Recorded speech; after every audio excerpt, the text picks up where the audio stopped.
on parle d'argent. Et oui, beaucoup d'histoires d'argent suite au rapport de la Cour des comptes rendu hier. Vous allez voir par exemple Libération, Le Figaro qui en fait sa une.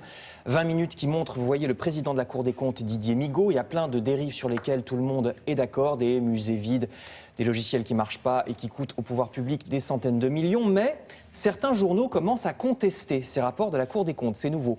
Par exemple, en matière de transport, le Parisien aujourd'hui en France note que la Cour veut que les employés des transports en commun travaillent davantage parce que leurs conditions de travail seraient trop accommodantes, certes.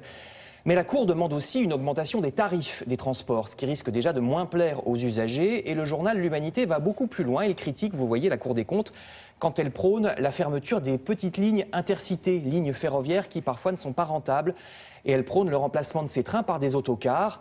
Plutôt que d'essayer de réformer les trains pour qu'ils roulent mieux, dit le journal, la Cour préconise donc des bus, c'est-à-dire un système moins confortable, moins rapide, plus polluant et où il y aura plus d'accidents.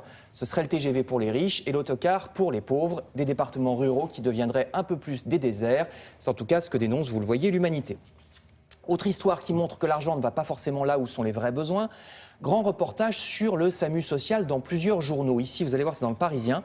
Et c'est révoltant. Le SAMU social manque tellement de personnel que certains jours, sur 18 000 appels téléphoniques, il ne peut en prendre que 500. 500 sur 18 000, même pas 3% des appels.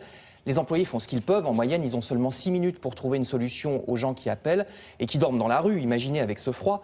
De toute façon, il n'y a pas assez d'hébergement. Les standardistes sont obligés de répondre aux gens qui n'ont rien pour eux. Le SAMU social de Seine-Saint-Denis sera donc en grève aujourd'hui pour protester contre cette situation que tous les médias dénoncent régulièrement depuis des années sans que rien ne change, comme vous le savez.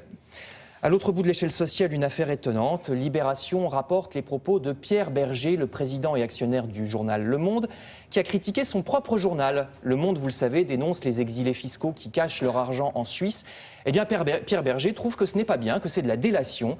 La rédaction du Monde lui a répondu que les actionnaires n'avaient pas à intervenir dans le contenu du journal. Enfin, je termine avec toute une série d'articles du Figaro sur les islamistes. Vous apprendrez qu'en Belgique, l'organisation Sharia for Belgium a été condamnée 12 ans de prison pour son leader, que vous voyez, qui organisait des filières de djihadisme. Il recrutait les jeunes pour partir en Syrie. Et pour ce qui est de la France, le Figaro s'inquiète de ce qui se passe en Seine-Saint-Denis. Un prof de fac a été viré parce qu'il refuse de faire cours à des femmes voilées. Alors légalement, il a tort. Le voile est autorisé à l'université. Mais le journal parle aussi d'un IUT, toujours en Seine-Saint-Denis, où un directeur musulman aurait renvoyé toutes les femmes des postes importants. Histoire dans le Figaro. Le journal La Croix lui montre qu'au contraire, d'autres pays prennent heureusement le chemin inverse, puisque pour la première fois, chemin anticommunautariste, ça se passe en Bosnie. Des parents ont pour la première fois réussi à faire inscrire leur enfant à l'état civil sans aucune mention religieuse ou ethnique, ce qui était la règle jusqu'à présent. Le petit Farouk sera donc juste bosnien et non pas musulman, orthodoxe ou catholique, comme c'était le cas jusqu'à présent. C'est une première, c'est-à-dire dans La Croix. Merci beaucoup. On continue avec l'actualité des nouvelles technologies. Ce matin, Yann Labois vous parle d'énergie solaire. Vous allez me dire, bon, ça on connaît l'énergie solaire, les panneaux solaires et tout ça. Ah non.